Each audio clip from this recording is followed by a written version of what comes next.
Hello, everyone. Welcome back to another fantastic Start Me Up panel. We're very honored here today to have speakers. Wow, I can't even count the time zones in this particular panel.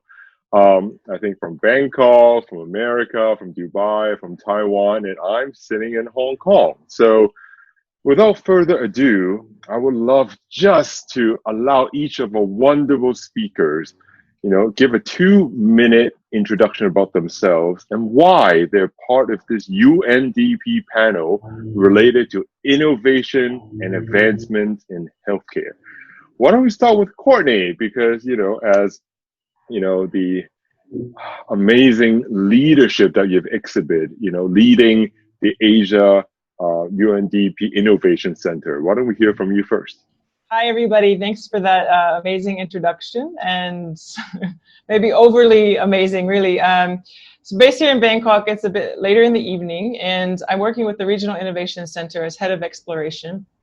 So the United Nations Development Program is working in a variety of different ways globally, but specifically the Asia Pacific hub is covering 24 countries from Iran to Japan. And of course, the context couldn't be more contrasting. So there's quite a lot of different ways in which COVID-19 has, impacted reality for different governments, for different societies.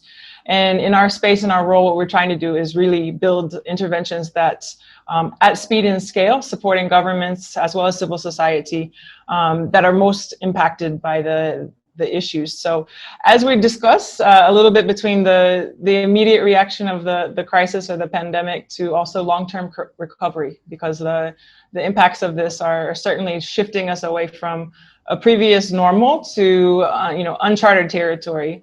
But that being said, I think later on I'll share a little bit about some of the interesting work that's been done, that's been facilitated by the UNDP, certainly not alone.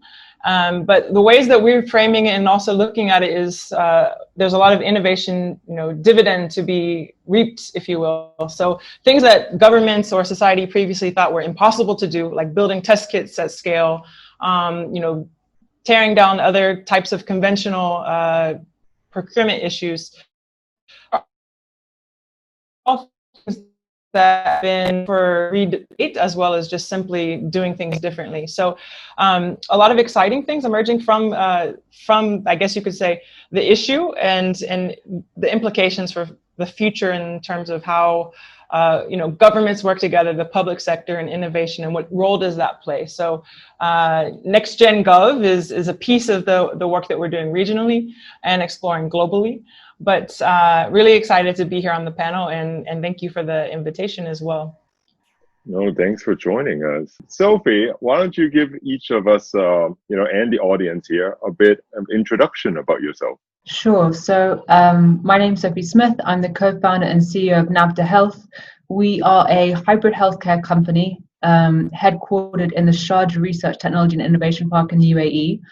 Our mandate is to discover new ways for women to identify, manage, and prevent non-communicable diseases. So conditions that have a lifestyle component to them: obesity, diabetes, heart disease, lung disease, etc. It's been a very interesting time for us, as you might expect during COVID, for a couple of reasons. One is that for the first time really in the region, we're seeing an interest in investing in life sciences and healthcare. Prior to COVID, if you looked at the startup ecosystem, most of the investments were into e-commerce, logistics, and fintech.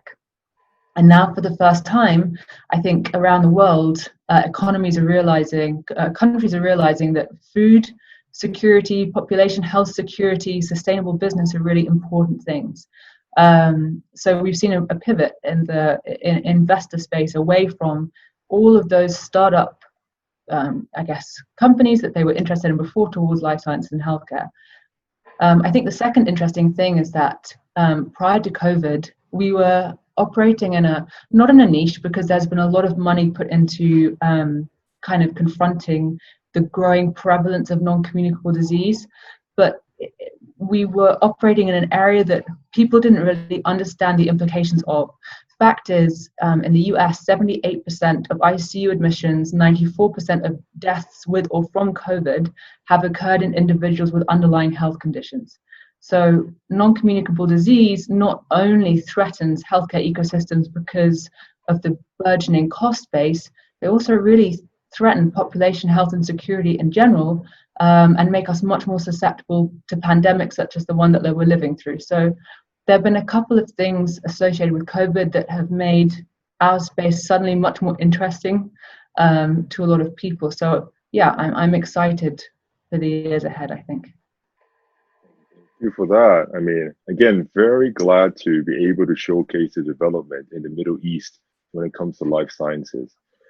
And when you mention regenerative, medicine versus preventative healthcare and communicable diseases, I can't think of a better candidate than, Han-Chung here, who is the founder of Biomed, and who, if I remember correctly, has 20 years of research and development in stem cells and mitochondria. Dr. Cheung, if you don't mind, introduce yourself and your company to our audience of Start Me Up Hong Kong. Mitochondria is a cell powerhouse and the key pointer of aging. My company is an emerging leader of regenerative medicine and mitochondria technology. We focus on develop mitochondria reconstruction technology platform to prevent and reverse mitochondrial dysfunction and target age-related disease. We think user hair mitochondria replace damaged mitochondria, so we recover my hair. This is my company mission. Oh, thank you. I mean, the mitochondria, I mean, I started learning about that when I was in university. And back then, it's just like, hey, your cells can't split properly if your mitochondria is not at full power. So again, Thank you so much for leading the discovery of mitochondria in regenerative medicine. And wow, I'm just writing the script here, linking mitochondria and regenerative medicine to what, with what Mr. Moradi here does. I mean, is, a young global leader and full of passion in making the world a safer and healthier place. Mike, why don't you give a quick intro about yourself? Thank you, Kenneth, and thank you for the opportunity to present here today. So I'm Mike Moradi. I'm a biochemist by training and dropped out of dental school in order to do startups for a living. I had a couple of successes in the advanced materials and semiconductor industry, and due to a family curse with type 2 diabetes, decided to refocus my efforts in my late 20s, early 30s into solving the diabetes crisis. I had one company that was working on therapeutics for diabetic complications of the eye, and another that's developing a glucose-responsive insulin, which for a type 1 patient that needs 6 injections of insulin per day, the goal would be to bring them to a single dose with breakfast. And more recently have been involved with a venture capital fund called Hexagon, which is raising a regenerative medicine fund to invest in the most promising innovations from great institutions like Stanford, Harvard Stem Cell Institute, and more or less build new companies from scratch, targeting the great diseases of our time. So much like Sophie, we're very much interested in non-communicable disease. And one of the big differences between regenerative medicine and at least the prior paradigm in medicine is that a lot of these therapies tend to be curative in nature. And so we believe that's the greatest way to make a huge impact in healthcare, by striking at the core of these debilitating diseases. And we certainly commend Kenneth, your efforts at Global Citizen Capital, and also helping tackle this great challenge. Well, I believe that we are one community, right? So I think, again, this is probably the most fascinating panel for me in healthcare, because we have 4 experts pushing innovation, healthcare, and, just allowing people to have higher quality of life, which allows for many of the other sustainable development goals to be realized. Talking about SDGs, I cannot not go back to Courtney now, right? So Courtney, I mean, again, with the great work that the Innovation Center is undertaking, and based on your brief introduction, what can we expect from, in the near future, midterm, and long term? I'm going to be a bit greedy here, right? Where do you see the most fascinating innovation will drive towards in better health and well-being, and just, general economy and sustainability for everyone?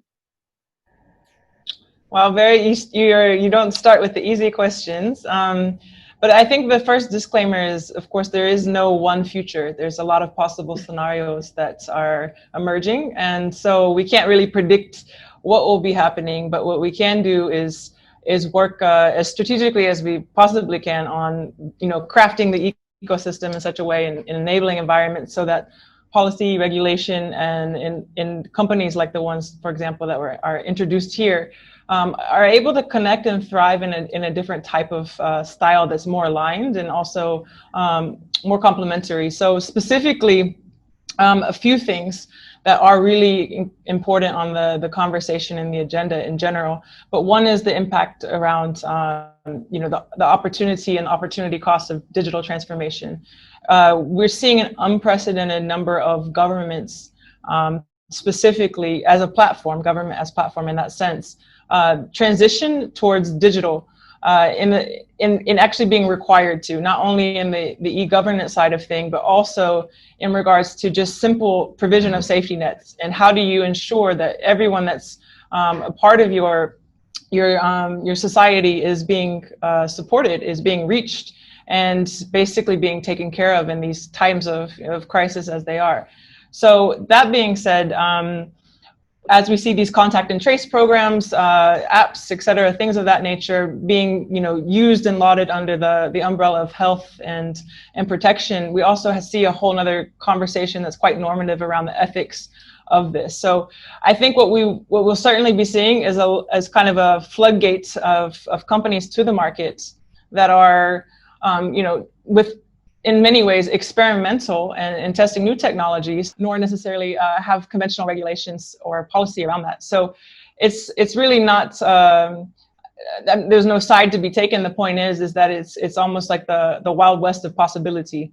And what COVID has done is actually ensure that the ways in which the previous paradigm of how the economy worked under a certain type of model, how supply chains work globally or domestically, all of these things are up for revision and rewrite. And what that means, specific for the context of a startup impact ecosystem and conference about how do you build an innovative or possibly disruptive second order change type of technology, bring it to market. The kinds of frameworks that you'll need to be thinking about are certainly, I think, available to really do something different. And at the same time, incremental change in not necessarily solving the systemic issue at the core, but actually ensuring that there's a gate or a bridge towards a path to something better. So as we talk about regenerative medicine, for example, what about those that are just, as Mike was mentioning, having 6 injections per day? How do we ensure that the quality of life for people that are not able necessarily to function in society with the full ability to participate with the hindrance of certain types of conditions in the background, how does that change? How do those dynamics shift?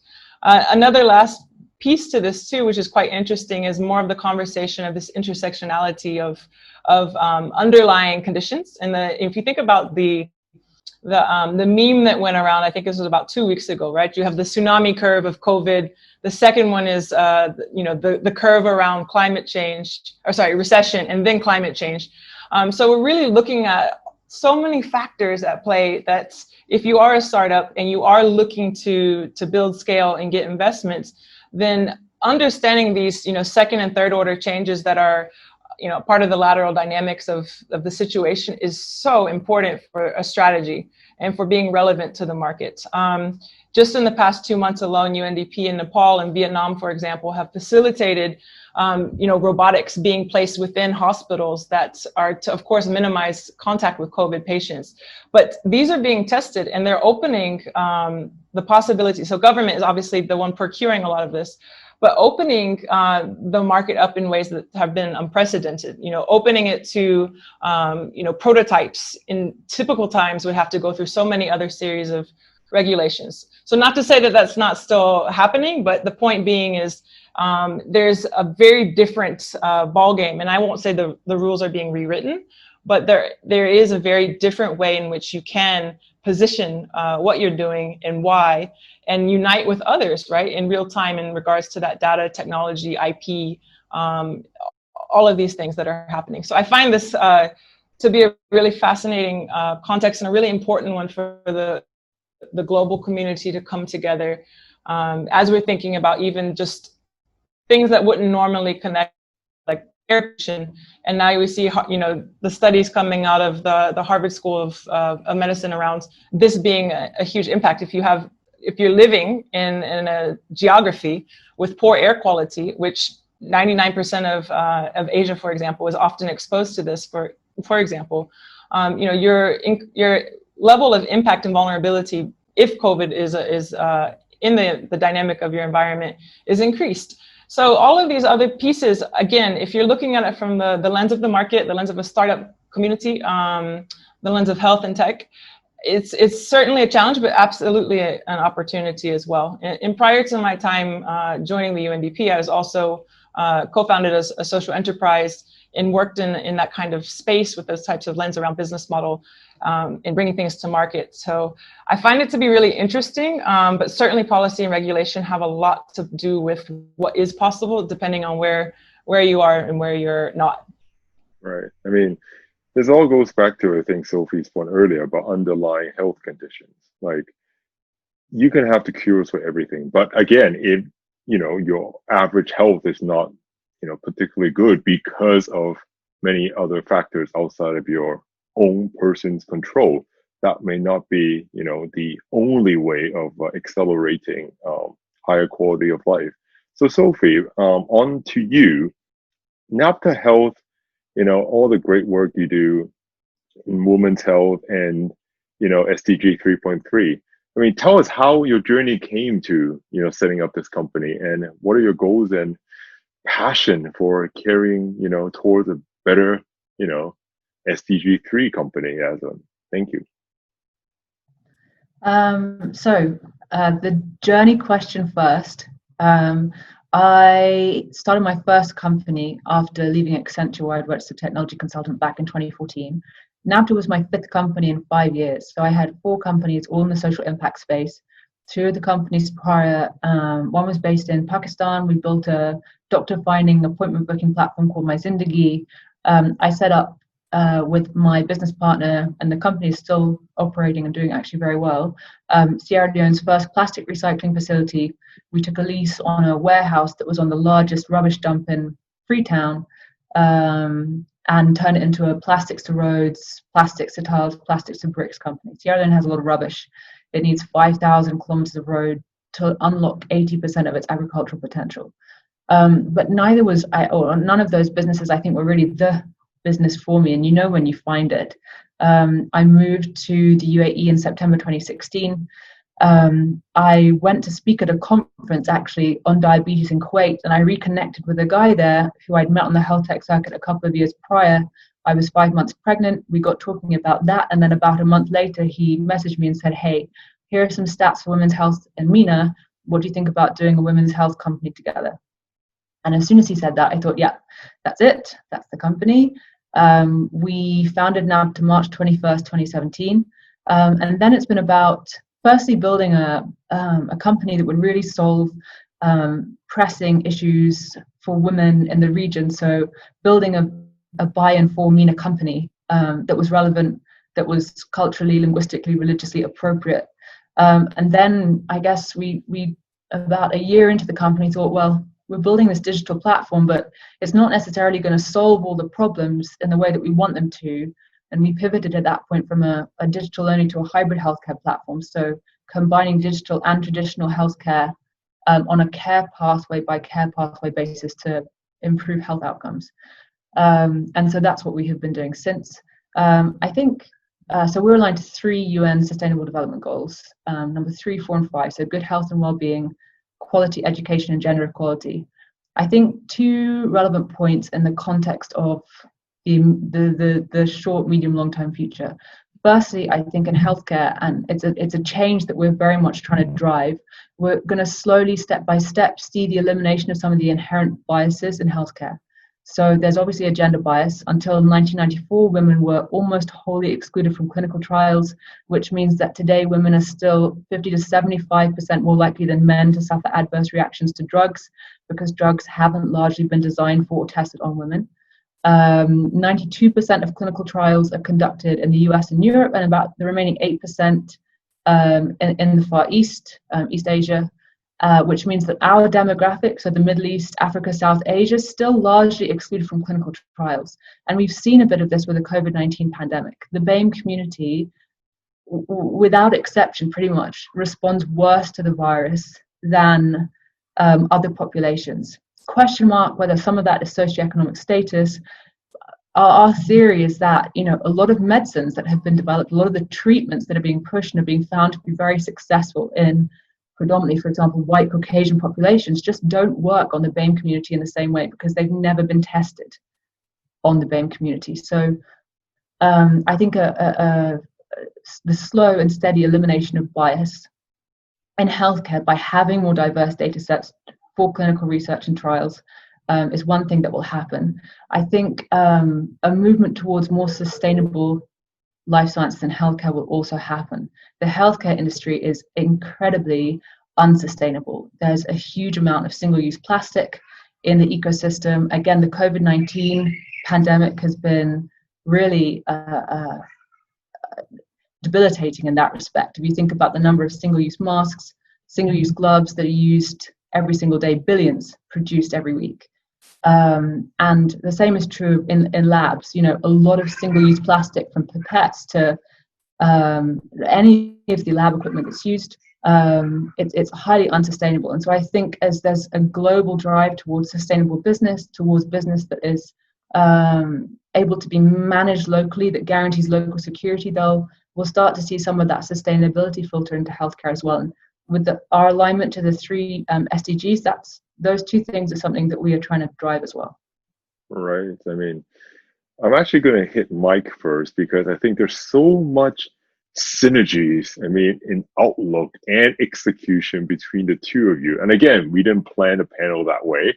It just, you know, based on what you said, you know, there's so much the 2 of you in not only research, but also business development and the passion to create a more sustainable world all gels together. So, Mike. With respect to equity and access, trying to find ways to make healthcare available to the broadest possible community worldwide, it does require a bit of planning, because I think the other panelists have touched on the expense, particularly in the developed world, which is unsustainable. So you sort of have to build equity and access into your company's DNA.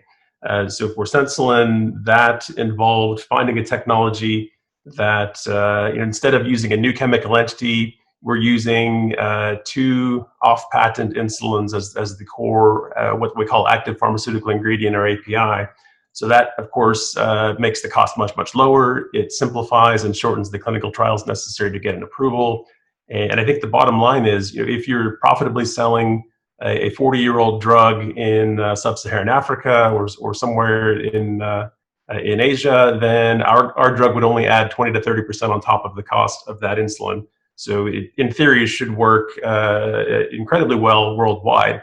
And we're trying to do the same thing with the Hexagon Fund in that, if you find core technologies that are scalable and can help improve healthcare access, ultimately that would be a good thing. And I guess if my colleagues at the Harvard Stem Cell Institute can be used as an example, they originally funded the first $200,000 grant into Derek Rossi's lab which is the lab that Moderna emerged from. It went on to become the largest biotech IPO in history, and they just might save the world with their COVID-19 vaccine.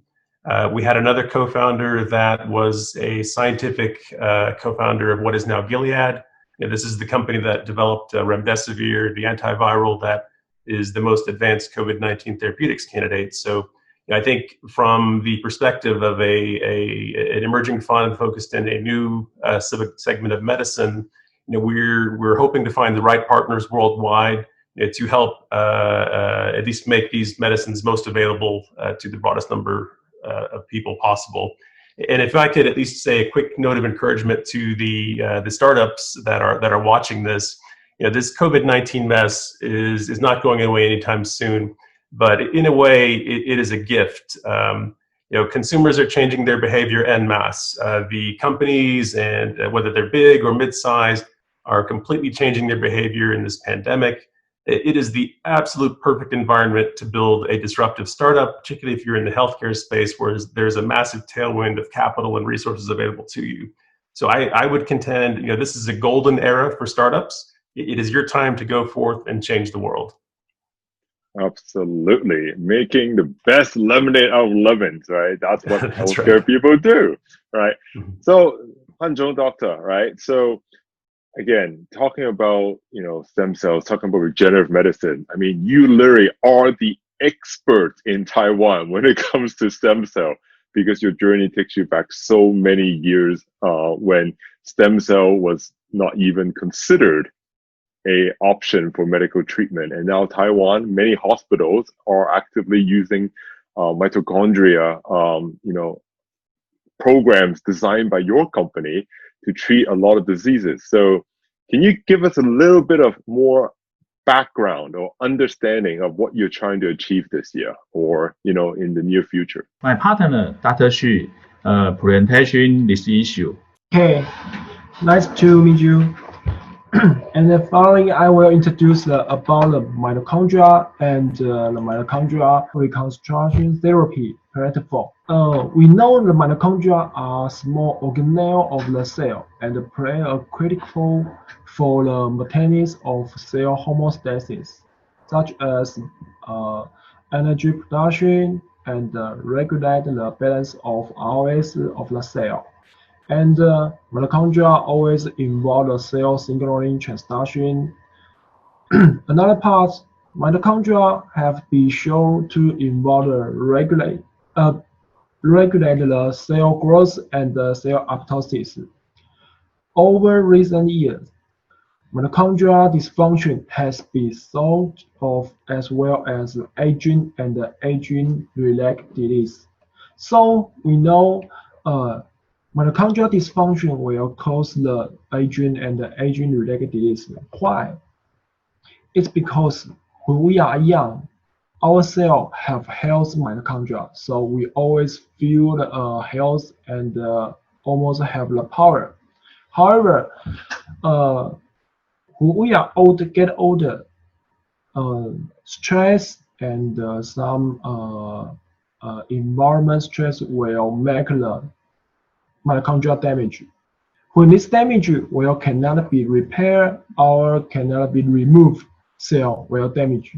So this is why we get older and the mitochondrial damage will cause the disease.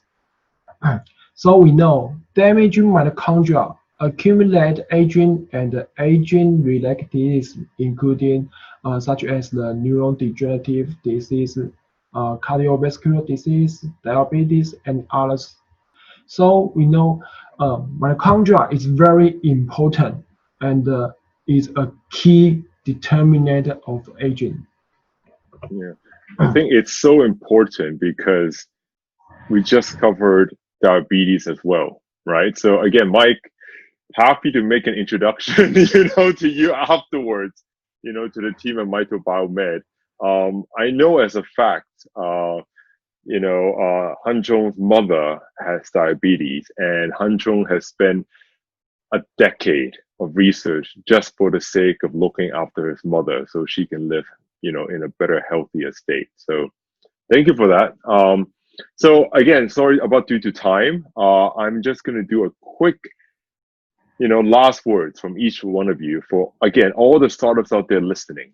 Courtney, what would you say for them if they're considering a path to innovation in healthcare, for example?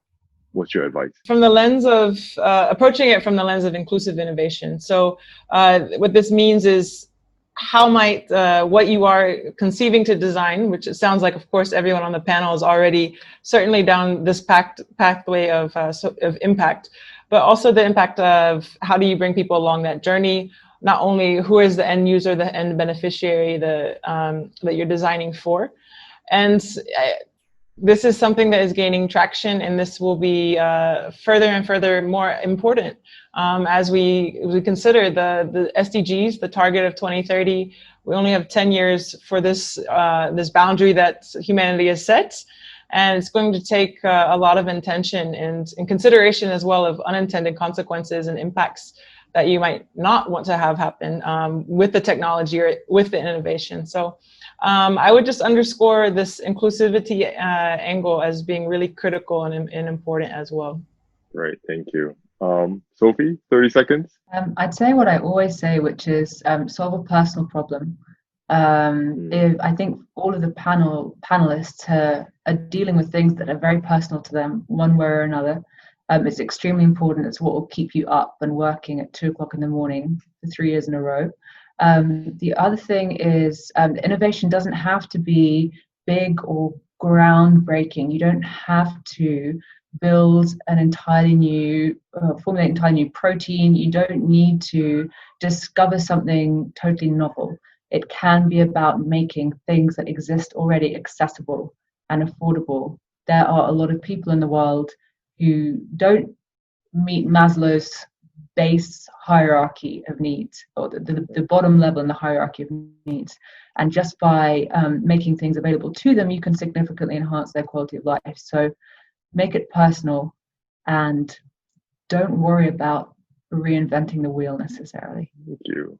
Mike, how about you? In addition to the golden era comments earlier, if you're a small startup with 3 to 5 employees, you've been handed a gift in that small, nimble teams, even if they're virtual, have an opportunity to do amazing things. Great. And Han-Chung, any last words from you? Mitochondrion regenerative medicine is a new adventure and innovative business. We have a great passion for it, and we are looking for partners like with you. That's great. Passion and partner. See, that's what startups need, really. Passion, partner, and capital.